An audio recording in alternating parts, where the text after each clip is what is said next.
I'm Abigail Reynolds, 28 years old, and last Thanksgiving changed everything. Seated at my parents' mahogany table, surrounded by crystal and silver, my investment banker brother Marcus smirked across polished china. Need money for bread, Abby? Guess that art degree is working out great, he announced to our entire family. 20 years of his golden child superiority and my parents' disappointment crystallized in that moment. The table fell silent. Something inside me finally snapped. Before I tell you how I responded to my brother's cruel jab, let me know where you're watching from and hit that subscribe button to follow my journey from family outcast to financial freedom. To understand why Marcus's comment cut so deep, you need to know the Reynolds family. My parents, Elizabeth and Richard Reynolds, weren't just wealthy, they were third-generation old money with a reputation to maintain. Dad expanded the family investment firm, while Mom chaired charity galas and maintained our social calendar. Our Tudor mansion in Connecticut housed 5 bedrooms, a tennis court, and a swimming pool where I spent summers trying to become the daughter they wanted. From my earliest memories, the difference between how my parents treated Marcus and me was impossible to miss. For years older, Marcus inherited Dad's analytical mind and competitive drive. When he brought home perfect math scores, Dad would clap him on the shoulder with pride. That's my boy, Reynolds material right there. When I showed artistic talent, Mom would smile tightly and say, "That's nice, dear, but let's focus on subjects that matter." Our childhood played out like a masterclass in favoritism. Marcus received a BMW for his 16th birthday. I got driving lessons and access to Mom's old Volvo when she wasn't using it. When Marcus graduated high school as valedictorian, my parents threw a party with over 100 guests. When I graduated with honors in art and English, Dad said, "At least you finished." Family vacations became battlegrounds. On our trip to France, Marcus and Dad discussed investment strategies over escargot while Mom reminded me to watch my portions because Reynolds women maintain their figure. When I wanted to explore the Louvre, Dad handed me spending money with, "Don't waste it all on postcards and trinkets," while giving Marcus twice as much without comment. By 13, I had developed my own coping mechanisms. I'd retreat to my room with sketchbooks, creating worlds where people valued beauty and creativity. Marcus discovered this sanctuary and would barge in, grabbing my artwork. "Drawing another pretty picture? That'll pay the bills someday," he'd mock, dangling my sketchbook out of reach. The family dinner table became a nightly inquisition. Dad would interrogate us about our days, lavishing attention on Marcus's academic achievements while barely acknowledging mine. "Marcus scored highest on the chemistry exam," he'd announce. Then, almost as an afterthought, "How was your day, Abigail?" When I won a regional art competition at 16, bringing home a blue ribbon and a small scholarship, my moment of glory lasted exactly 2 minutes before Mom said, "Jennifer Brooks's daughter just got accepted to Princeton, early decision. Have you started thinking about college applications?" Jennifer Brooks was Mom's sorority sister whose daughter frequently appeared in family conversations as the benchmark I consistently failed to meet. Marcus learned quickly how to leverage my parents' expectations against me. "Abby spent 3 hours on that painting instead of studying for her SATs," he'd casually mention at dinner. Or, "Abby's still hanging out with those art kids. Did you know some of them have tattoos?" Each comment strategically placed to reinforce my position as the family disappointment. Despite everything, I desperately wanted my parents' approval. When college application season arrived, I reluctantly applied to business schools alongside my preferred art programs. The day my acceptance letter from Rhode Island School of Design arrived, my dream school, I also received an offer from my father's alma mater for their business program. The choice was presented as no choice at all. "This is your future, Abigail," Dad said, waving the business school letter. The Reynolds name opens doors in finance, not in painting pictures. "But RISD is one of the top art schools in the country," I argued. "I could build a real career in design." Mom sighed her practice sigh. "Darling, art is a lovely hobby, but it's not a profession for someone of your background. Think of your future children. What will you provide for them with an art degree?" Marcus, home from his freshman year at Princeton, lounged in the doorway. "Face it, Abby. You're not good enough to make it as an artist anyway. That night, I cried myself to sleep, then woke up at dawn with clarity. I accepted the business school offer, believing I could find a way to merge my creativity with a practical degree. For a semester, I dutifully attended economics and accounting classes, coming home for holiday breaks with the right answers about interest rates and market trends. Dad seemed cautiously pleased. Marcus seemed annoyed that I was encroaching on his territory. But inside, I was dying. My sketchbooks gathered dust. My mind felt foggy from forcing it to work in ways that didn't come naturally. I developed insomnia and stress headaches. One night, alone in my dorm room, I pulled out a hidden sketchbook and began drawing for the first time in months. The relief was immediate and overwhelming. I drew until sunrise, finally falling asleep with charcoal-stained fingers and the first sense of peace I'd felt since starting college. I knew then that I had to change course, regardless of the consequences. The Reynolds family expectations had nearly extinguished my spirit, and I couldn't live someone else's life anymore. When I called home to tell them I was switching my major to graphic design, the Arctic silence on the other end of the line told me everything I needed to know about what would come next. The day after I informed my parents about changing my major, Dad called back with his verdict. "We've discussed your situation," he said, his voice clinical. "If you insist on this graphic design nonsense, you'll do it without Reynolds' money. We won't fund poor decisions." My hands trembled as I held the phone. "So you're cutting me off?" Consider it motivation to reconsider. When you're ready to get serious about your future again, our support will resume. I could hear Mom in the background suggesting maybe they could give her time to get this out of her system. Dad's response was clear. "Elizabeth, this is for her own good." When I didn't immediately fold, they followed through. My tuition payment for the next semester was withdrawn. My credit card was canceled mid-grocery shop, leaving me standing at the register watching my card get declined on a $43 purchase. The monthly allowance that covered my apartment disappeared. Marcus called that night, feigning concern that barely masked his satisfaction. "Heard the news, Abby. First Reynolds to go into debt. Bold move." I refused to give him the satisfaction of hearing me cry. "I'll figure it out." "Sure you will. When you're ready to apologize, I'll put in a good word with Dad." That night, I applied for student loans and 3 campus jobs. For the next 2.5 years, I worked as a barista, library assistant, and campus tour guide while carrying a full course load. My apartment downgraded to a tiny studio with water damage in a neighborhood my parents would never visit. Ramen became both lunch and dinner more often than not. While Marcus posted Instagram photos from Aspen and the Hamptons, I was selling plasma to cover textbook costs. The hardest part wasn't the financial struggle, it was the emotional abandonment. When I made the dean's list despite working 30 hours a week, there was no one to call.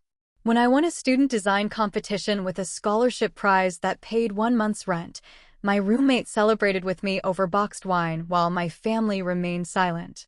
I invited my parents to my senior showcase where my portfolio was featured prominently. Mom sent a text, "Sorry, darling. Charity auction that night. Send pictures." They were at Marcus's business school graduation the following week, posting proud family photos from a Michelin-starred restaurant. I graduated with honors in graphic design, walking across the stage to receive my diploma with 3 people in the audience: my roommate, my favorite professor, and a friend from my barista job. The Reynolds family seats remained empty. I scanned the crowd anyway, some childish part of me hoping they might surprise me. They didn't. My first job after graduation was an unpaid internship at a small design studio, supplemented by weekend shifts at a coffee shop. I shared an apartment with 2 other struggling creatives in a neighborhood my mother would describe as transitional. Marcus, meanwhile, started at our father's firm with a 6-figure salary, a corner office, and a condo paid for by our parents as a graduation gift. Family gatherings became increasingly uncomfortable as the wealth gap between us widened. At Christmas dinner, while Marcus discussed his investment portfolio, I tried to explain the branding campaign I was working on for a local nonprofit. Aunt Patricia interrupted to ask if I was still doing that computer drawing thing, before turning back to ask Marcus about his new Audi. During my cousin's wedding, Uncle Robert cornered me at the reception. Your brother's making quite a name for himself. Reynolds tradition and all that. What about you? Found a real job yet? When I explained I had recently been hired full-time at a legitimate design agency, he nodded vaguely before spotting Marcus across the room. There's the man of the hour. Excuse me, Abigail. Each family event reinforced the same message. My path had no value in their world. I started declining invitations when possible, creating distance as a form of self-preservation. Mom would call occasionally, her voice tinged with practiced concern. We hardly see you anymore, Abigail. People are asking about you. Not, we miss you. Not, we want to see you. But people are asking. Appearances mattered above all. As my skills improved, I moved to a better position at a mid-sized agency. My portfolio grew stronger. My client list expanded. I could finally afford an apartment without roommates, small and unfashionable by Reynolds standards, but mine. I paid my student loans faithfully each month, slowly chipping away at the debt that represented my declaration of independence. Meanwhile, Marcus's ascent continued. Dad fast-tracked him to management, bypassing more experienced employees. At 30, he became the youngest partner in the firm's history, a fact mentioned in every family email, call, and gathering. He bought a vacation property in Vail. He dated a succession of polished, well-connected women who fit my mother's template for the perfect daughter-in-law. Our interactions grew more strained. When we found ourselves alone at family functions, his questions always probed for weakness. Still at that little design shop?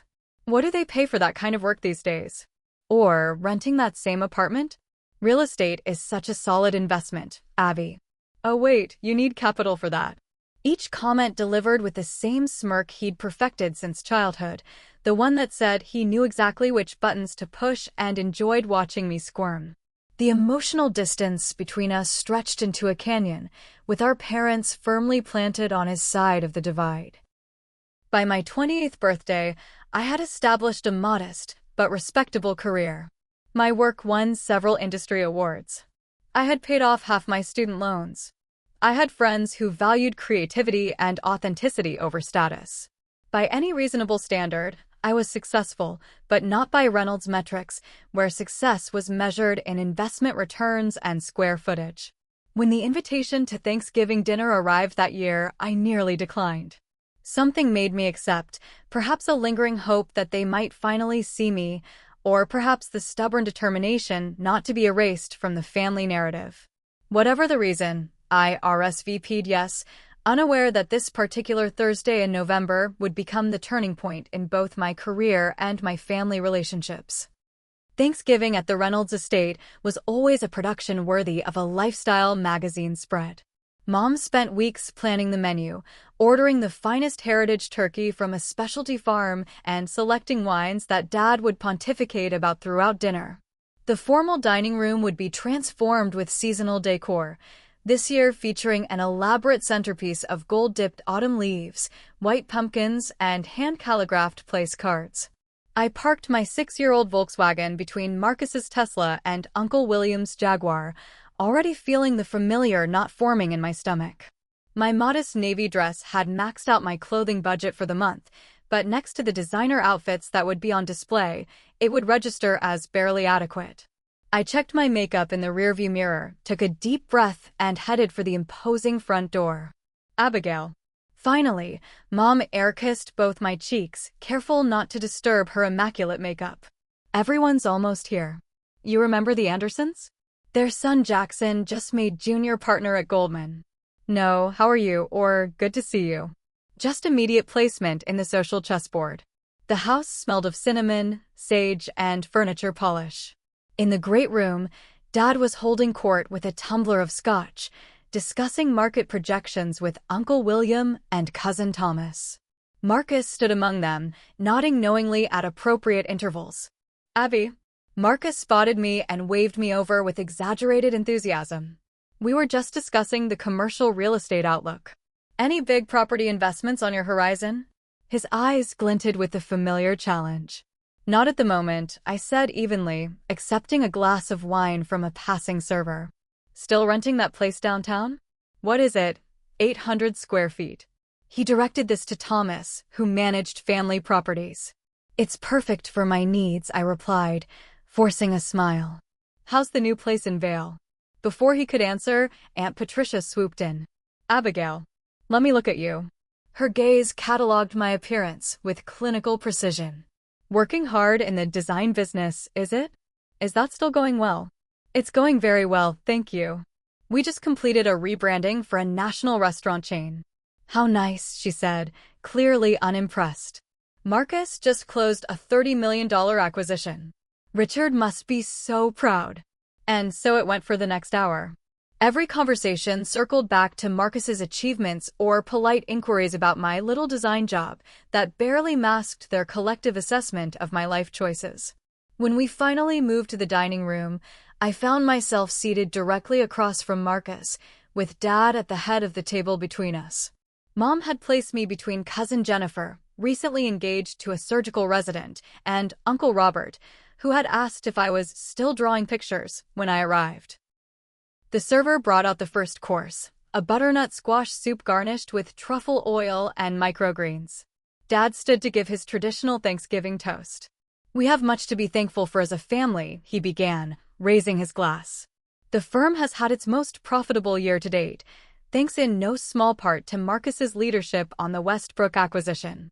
He nodded proudly toward my brother. The Reynolds legacy continues to strengthen. To family success. Everyone raised their glasses. I took a small sip, noticing how Dad's gaze had barely acknowledged my presence. As the main course arrived, an elaborate spread of heritage turkey, traditional sides, and Mom's signature dishes, the conversation turned to various family investments and acquisitions. I focused on my food, contributing only when directly addressed. Abigail, would you like some of the Bordeaux? Mom gestured to an open bottle. It's a special vintage your father selected. Before I could answer, Marcus interjected. Are you sure that's in her budget, Mom? Perhaps we should offer Abby the house wine instead. He smiled with mock concern. Wouldn't want her to develop expensive tastes she can't maintain. A few awkward chuckles rippled around the table. Mom looked embarrassed, but said nothing. I'm fine with water, thanks, I said quietly. Marcus wasn't finished. When the artisanal bread basket came around, I passed it along without taking any, still full from the soup. No bread, Abby? Oh wait, Marcus's voice carried clearly across the table. You can't even afford a piece of bread these days, can you? Guess that art degree is really paying dividends. The table fell silent. 20 pairs of eyes darted between Marcus's smug face and my frozen expression. In that moment, I saw my entire family dynamic with crystal clarity. My brother's cruelty, my parents' silent endorsement, the years of diminishment and dismissal. Something inside me finally broke free. I carefully placed my napkin beside my plate and took a slow, deliberate breath. You know, Marcus, I said, my voice surprisingly steady. For someone so financially literate, you've always been remarkably poor at calculating actual value. The unexpected response caught him off guard. What's that supposed to mean? It means that for as long as I can remember, you've measured worth solely in dollars, never in decency or character. I looked directly at him.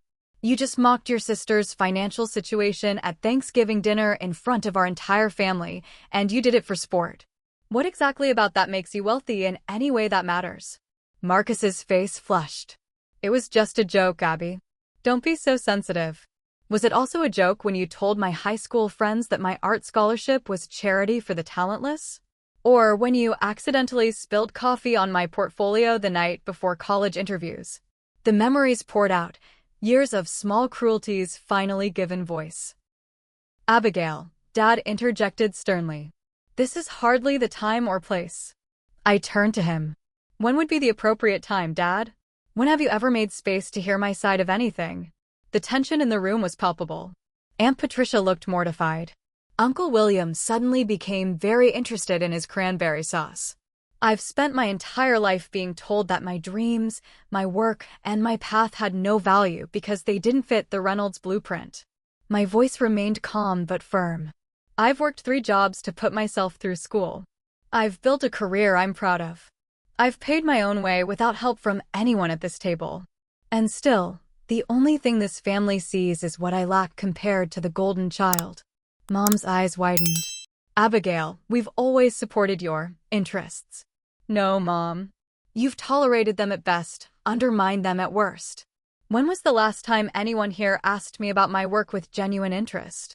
When have any of you acknowledged that success might look different than corner offices and vacation homes? Marcus had recovered his composure and attempted to regain control. Dramatic as always, Abby.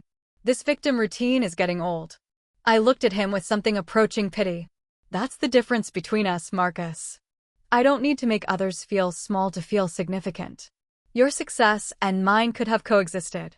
You chose competition where there could have been support. I stood slowly, looking around the table at the family who had defined worth so narrowly that I could never measure up. Thank you for dinner, I said simply. I think it's best if I go. No one stopped me as I walked out. No one followed me to the door. As I drove away from the estate, tears finally came, not tears of shame or humiliation, but of release. For the first time in my life, I had spoken my truth to the Reynolds family. Whether or not they heard it was no longer my responsibility to manage. My phone buzzed with messages, Marcus attempting damage control, Mom expressing disappointment in my outburst, Dad demanding I apologize for ruining Thanksgiving. I turned it off and drove home in silence, uncertain what would come next, but knowing something fundamental had shifted. The moment I walked into my apartment, I collapsed onto the couch and sobbed, ugly, heaving cries that released decades of pent-up pain. For hours, I cycled between tears, anger, and eventually, a strange sense of calm. Around midnight, I turned my phone back on to find 17 missed calls and 32 text messages from various family members. Mom, I don't understand why you would embarrass us like this. Dad, your behavior was unacceptable. Call me when you're ready to apologize. Marcus, way to ruin Thanksgiving, drama queen. Mom's upset thanks to you. Aunt Patricia, family matters should remain private, Abigail. Not one message asked if I was okay. Not one acknowledged the truth of what I'd said. I made a decision then. I blocked every Reynolds number except my parents, not permanently, just until I could think clearly. For the next week, I went to work, came home, and focused on processing what had happened. I spoke with no one from my family, though Mom left increasingly concerned voicemails about appearances and family unity. Alone in my apartment on a rainy Sunday, I found myself scrolling through job listings out of habit, always looking for something better, more stable, more Reynolds-worthy. A thought struck me with surprising force. Why was I still measuring my career by their yardstick? I opened my laptop and began researching successful independent designers and creative entrepreneurs. I stayed up until 3 a.m., taking notes, studying business models, and identifying patterns among those who had built thriving creative careers on their own terms. The next morning, I called in sick to work and continued my research. By evening, I had the skeleton of a plan. For years, I'd specialized in branding for food and beverage companies at my agency, a niche I'd fallen into but genuinely enjoyed. Looking at market trends, I noticed a significant gap. Small craft food producers and independent restaurants struggled to afford comprehensive branding, but desperately needed it to stand out in a crowded marketplace. I spent the next 2 weeks developing a business model for a specialized creative agency focusing exclusively on craft food and beverage branding. I created packages at different price points to make professional design accessible to smaller businesses. I developed a distinctive approach combining my fine art background with commercial design principles, something unique in the market. With trembling hands, I registered a business name, Flower and Ink Design Studio. The name acknowledged both my love of food culture and my artistic roots. I invested my modest savings in business basics, legal structure, accounting software, a professionally built website. I worked through lunch breaks and stayed up late creating sample projects and defining my methodology. The next challenge was clients. I reached out to every contact I'd made in the food industry through my agency work, careful not to violate any non-compete clauses in my contract. I connected with former classmates who had gone into culinary fields. I offered heavily discounted rates to my first few clients in exchange for testimonials and portfolio pieces. For 3 months, I maintained my day job while building flour and ink nights and weekends. The pace was punishing: 18-hour days, no social life, quick meals eaten at my desk. My apartment became a chaotic home office with sample boards and client materials covering every surface. My first client was a small batch jam company started by a former chef. She had amazing products, but generic labeling that didn't stand out on shelves. I created a vibrant, distinctive brand identity that told her story visually. When her sales increased 40% within 2 months of the rebrand, she referred me to 3 other specialty food producers. Not everything went smoothly. My second client hated my initial concepts, forcing me to start over with no additional pay. A potential major client chose a competitor after I'd spent weeks on their proposal. My website crashed the day after an industry newsletter mentioned my studio. Each setback taught me something valuable about running a business that no design school could have covered. 6 months after Thanksgiving, I had enough clients to consider leaving my agency position. The math was terrifying, trading a steady paycheck for the uncertainty of entrepreneurship. But something had fundamentally changed in me since confronting my family. I had stopped making decisions based on fear. I gave notice at the agency, explaining my plan to focus on my own studio. My creative director was surprisingly supportive. "I always thought you were playing it too safe," she told me. "Your work deserves a bigger stage." The day I officially became self-employed was both exhilarating and terrifying. My phone remained silent.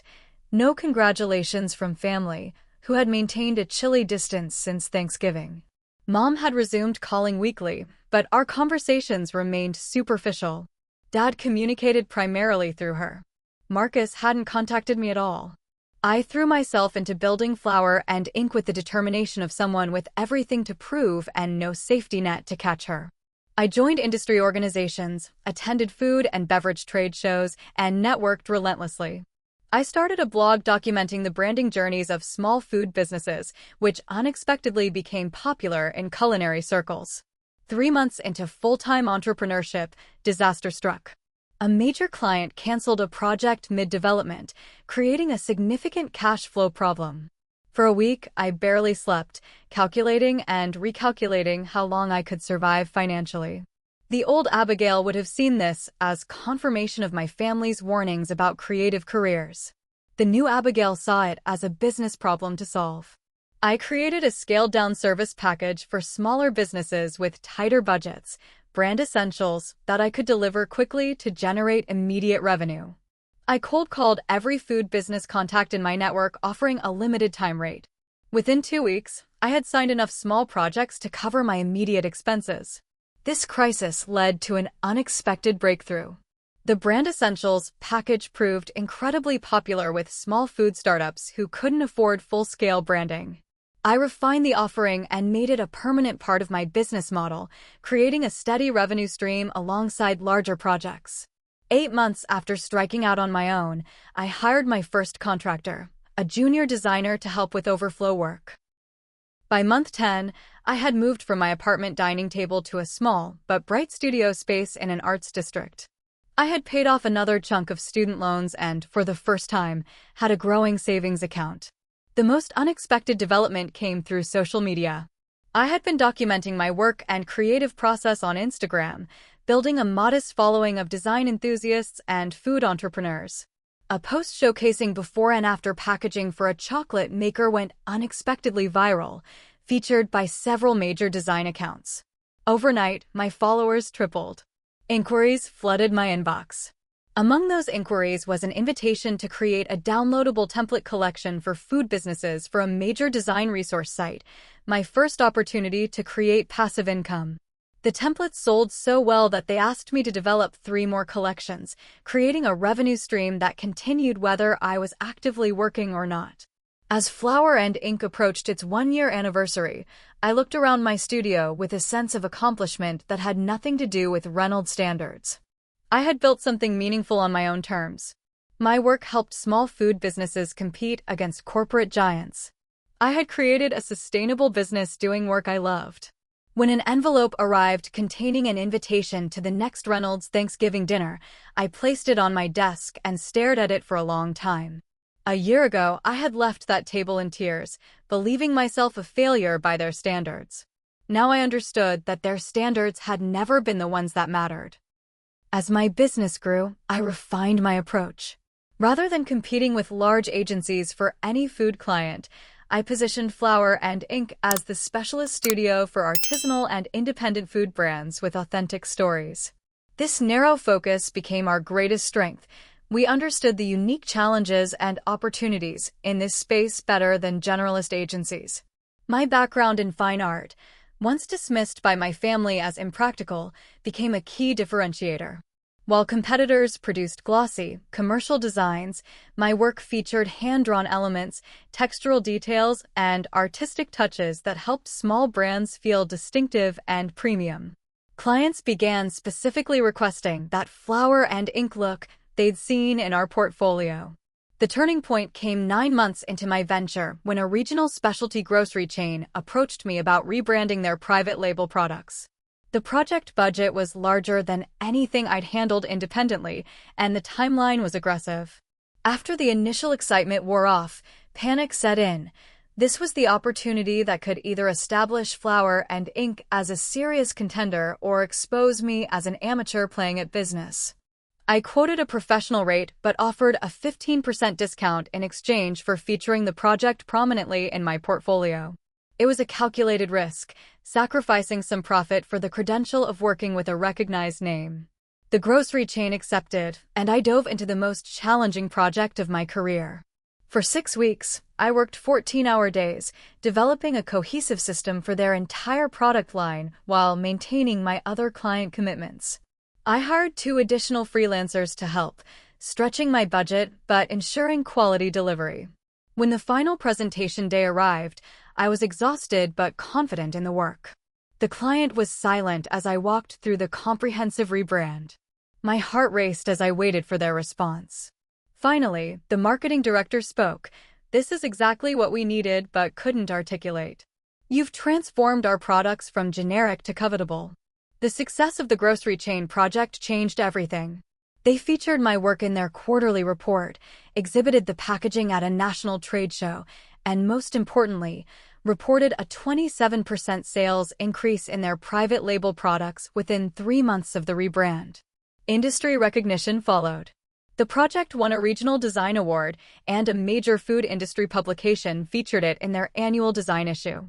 My Instagram following grew to over 50,000, with each new project attracting potential clients. For the first time, I had to start turning down work and creating a waiting list.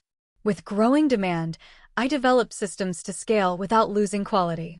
I created a clear methodology for the Flour and Ink creative process that allowed me to bring in specialized contractors while maintaining consistent results. I invested in project management software, accounting assistance, and professional photography of our work. I expanded our passive income streams, developing additional template collections, creating an online course on food brand photography basics, and licensing selected illustrations to a stationery company. These revenue sources provided stability during project gaps and allowed me to be more selective about the clients we took on. By the 18-month mark, Flour and Ink had grown from a one-woman operation to a team of 5, myself, 2 junior designers, a project manager, and a part-time administrative assistant. We moved from my small studio to a proper office space with a photography area for product shoots and a conference room for client meetings. The financial milestones came in quick succession. I paid off my student loans completely, celebrating with a bottle of champagne alone in my office after making the final payment. I established a proper emergency fund. I started contributing to a retirement account. I even put a down payment on a small but charming condo in an up-and-coming neighborhood, my first step into property ownership. These achievements brought satisfaction, but the real fulfillment came from building something authentic. Unlike the Reynolds firms with their legacy of wealth and connections, Flour and Ink had started with nothing but my skills and determination. Every client, every project, Every dollar earned represented a choice to value creativity and integrity over status and tradition. My work gained a following for its distinctive approach, what one blogger called commercial art with a soul. I began receiving speaking invitations from design schools and industry conferences. Standing at the podium at my alma mater, addressing students who reminded me of my younger self, I shared not just design principles, but lessons about forging your own path when conventional routes aren't right for you. Through it all, my relationship with my family remained distant. Mom called periodically, our conversations carefully avoiding any meaningful topics. Dad sent a terse email when I was featured in a business journal, acknowledging my interesting little venture without genuine interest. Marcus remained completely silent. Holiday gatherings passed without my presence, my absence becoming the new normal in the Reynolds family dynamic. Occasionally, I'd see social media updates from extended family, Marcus's promotion to senior partner, his engagement to a banking heiress, the groundbreaking of his custom-built home. These glimpses into the life I was expected to covet no longer stirred envy or inadequacy. His path was perfectly aligned with Reynolds' values. Mine had diverged by necessity and thrived because of it. As the second Thanksgiving since the confrontation approached, I struggled with conflicting emotions about my family. The hurt remained, but its sharp edges had softened. The anger had largely dissipated, replaced by a complex mix of sadness for what our relationship could have been and gratitude for the freedom I'd found in rejection. I had built a successful business, created a life aligned with my values, and discovered strengths I never knew I possessed, all because I had finally stood up for myself at that dinner table. The journey hadn't been easy, but it had been transformative in ways that went far beyond business metrics. When the invitation to Thanksgiving dinner arrived again, I studied it for a long time. The embossed Reynolds crest on the envelope. The formal wording. The implicit expectation of conformity. A year ago, I had been too raw to consider attending. This year felt different. I had established myself on my own terms. I no longer needed their approval or feared their judgment. With steady hands, I marked "will attend" on the response card and dropped it in the mail. This time, I would return to the Reynolds estate not as the family disappointment seeking validation, but as a woman who had discovered her own worth apart from their narrow definition of success. The drive to my parents' estate felt surreal, like visiting a childhood home that had somehow shrunk in your absence. I had chosen my appearance carefully, a simple but elegant burgundy dress, professional but not showy. My hair was styled in a sleek bob, and I wore a delicate pendant necklace, a gift to myself when Flour and Ink signed our biggest client to date. I had debated bringing a hostess gift before settling on a bottle of wine from a small vineyard owned by one of my clients. It wasn't the rare vintage my father would typically serve, but it represented something more meaningful, a connection to the work that now defined my life. This time, I parked my new car, modest by Reynolds standards, but a significant upgrade from my old Volkswagen, with confidence. No deep breaths or pep talks needed. I was no longer seeking approval. I was simply visiting family as an equal. The door opened before I could ring the bell. Mom stood there in her pearls and perfectly tailored dress, her expression a mixture of relief and apprehension. "Abigail, you came." She leaned in for her customary air kiss. "Everyone's in the great room." "Thanks, Mom. This is for you." I handed her the wine bottle. "One of my clients produces it. Small production, but it's been winning awards." She examined the label with polite interest. "How unique." "I'll have Richard decant it." The great room looked exactly as it had a year ago. The same furniture, the same artwork, the same people clustered in familiar groupings. Conversations paused briefly as I entered, then resumed with slightly elevated volume. Uncle William nodded awkwardly. Aunt Patricia approached with determined cheerfulness. "Abigail, what a lovely surprise. We've heard you've been keeping busy with your design thing." Flour and Ink design studio, I supplied. "Yes, we've grown significantly this year. We're actually hiring another designer next month." Her eyebrows rose at the word hiring. "Well, that sounds very enterprising." Dad approached, scotch in hand, his expression carefully neutral. "Abigail, good to see you." He offered a stiff one-armed hug. Your mother mentioned you're expanding your business. Yes, we've had an exceptional year. Our client list has more than doubled, and we're becoming known as specialists in the food and beverage sector.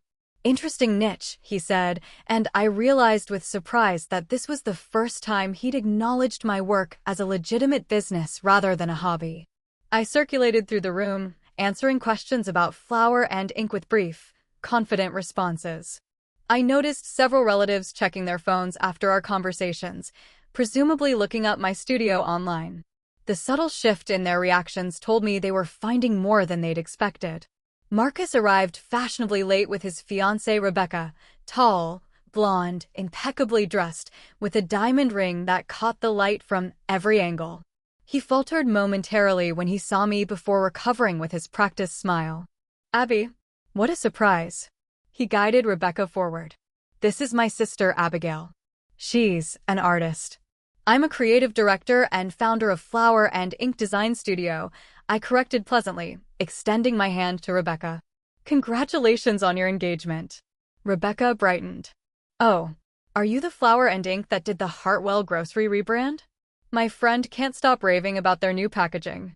Marcus looked between us, clearly unsettled by this unexpected connection. "That's us," I confirmed. "It was one of our favorite projects this year." "Your work is gorgeous," Rebecca continued, seemingly oblivious to Marcus's discomfort. "Those hand-illustrated elements are so distinctive." "Thank you." We pride ourselves on bringing artistic authenticity to commercial projects. Throughout dinner, I noticed Marcus watching me, recalibrating with each interaction that revealed my business wasn't the hobby operation he had assumed. When conversation turned to my recent feature in a national design publication, he attempted to regain familiar footing. "Small businesses are so quaint," he commented, cutting into his turkey. "Of course, they lack the impact of proper corporate work.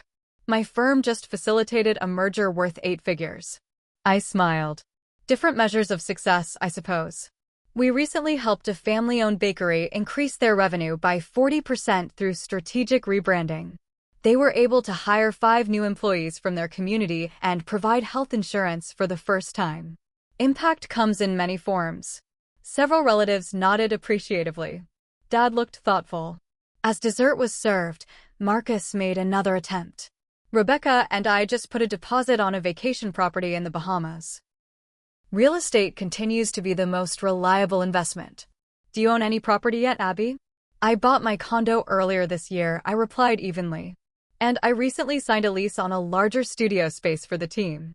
Commercial real estate in the Arts District, it's becoming quite valuable as the area develops. Marcus's smile tightened. "Team? How many employees does your little studio have now?" "We're at 5 currently, with 2 new positions opening next quarter," I said. "Growth has been steady but intentional. We're focusing on sustainable expansion rather than just numbers." The barb was subtle but clear, unlike his firm, which was known for aggressive growth tactics and high turnover. As coffee was served, Marcus made one last attempt to re-establish the old dynamic. When I declined a slice of the elaborate caramel apple tart, he seized the opportunity. "Still watching your budget, Abby? I suppose desserts are a luxury when you're self-employed." He delivered this with a smirk that expected support from around the table. Instead, uncomfortable silence followed. The comment felt petty in a way that was newly visible to everyone present. I looked at him calmly, then reached into my purse and removed a small package wrapped in simple brown paper tied with twine. I walked around the table and placed it beside his plate. "Actually, I brought something for you, Marcus." He eyed the package suspiciously before unwrapping it. Inside was a loaf of artisanal sourdough bread from an award-winning bakery client of mine, along with a small envelope. "Bread?" He looked confused. "From one of my favorite clients," I explained. "Their starter is over 100 years old. There's a note as well." He opened the envelope and read silently, his expression shifting from confusion to discomfort. "What does it say?" Mom prompted, curious. Marcus hesitated, so I spoke instead. "It says that in honor of our conversation last Thanksgiving about bread affordability, I've made a donation of $50,000 to the National Food Security Foundation in the Reynolds family name. They provide meals and nutrition education to families experiencing food insecurity." The table fell silent. Uncle William cleared his throat. Aunt Patricia suddenly found her napkin fascinating. $50,000? Dad repeated, unable to hide his surprise. Yes, I confirmed. Flour and Ink had an exceptional year. The atmosphere shifted perceptibly. There was no triumphant moment where everyone applauded or Marcus apologized dramatically. Instead, there was something more valuable, a subtle but unmistakable recalibration of how they saw me. Not as the family charity case or the disappointment who couldn't afford bread, but as someone who had succeeded on her own terms and found the confidence to be generous in response to cruelty. I enjoyed the remainder of the meal with a tranquility I'd never before experienced in that dining room. I answered questions about my business when asked, but didn't volunteer information to prove my worth. I listened to family news with polite interest, but felt no need to impress or belong. When dinner concluded, I thanked my parents, said appropriate goodbyes, and left without drama or emotional upheaval. Driving away from the estate, I realized the difference between this Thanksgiving and the last wasn't just my improved circumstances, it was my transformed relationship with myself. I no longer needed the Reynolds family to validate my choices or define my success. I had done that for myself, one client, one project, one decision at a time. In the months following that Thanksgiving dinner, Flour and Ink continued to thrive. We expanded to a team of 8 full-time employees and a network of trusted freelancers. Our waiting list for new clients grew to 3 months. We moved to a larger studio space with room for creative workshops and client events. Industry publications regularly featured our work, and I began judging design competitions I had once dreamed of entering. The financial success brought security and options I'd never had before, but the most profound change was internal. The constant need to prove myself, to measure up to Reynolds standards, had finally released its grip on my psyche. I found myself making decisions based on what aligned with my values rather than what would earn approval I no longer sought. This freedom extended to my relationships as well.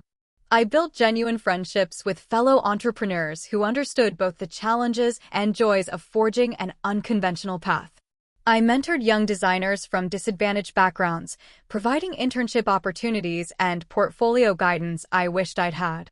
I even began dating someone who appreciated my creative spirit and ambition without trying to mold me into someone more suitable. My relationship with my family evolved in unexpected ways. Mom began calling with questions about my business that showed genuine curiosity rather than judgment. I saw an article about branding in my magazine and thought of you, she'd say, or, how do you decide which clients to take on? Small steps, but significant ones. Dad remained more distant, but acknowledged my success in his own way. When Flour and Ink won a National Design Award, he sent a formal email of congratulations. When a business publication included me in their 40 under 40 list, he forwarded the article to his colleagues. Not warmth, exactly, but a form of respect I'd never previously received. The most surprising development came from Marcus. 3 months after the bread incident, I received a text message, "Can we meet for coffee?" Just us. Against my better judgment, I agreed. We met at a neutral location, not his exclusive club or my favorite artistic cafe, but a middle-ground coffee shop downtown. He arrived on time, without his usual swagger. "I've been doing some thinking," he began awkwardly after we'd ordered. "I wasn't raised to apologize, but I think I owe you one." "Many, actually." I listened silently, giving him space to continue. "I've been competitive with you our whole lives," he admitted. "Even when there was no competition." Dad made it clear from the beginning that I was the Reynolds heir apparent, but somehow I still felt threatened by you. Your creativity, your willingness to break the mold. I think I envied that freedom. Freedom comes with consequences, I reminded him. It wasn't an easy path. I know that now, he nodded. Rebecca has been enlightening. She admires what you've built and doesn't understand why I've been so dismissive. It's made me see things differently. What things? I asked, genuinely curious. That success isn't one-dimensional. That the Reynolds way isn't the only way. He hesitated.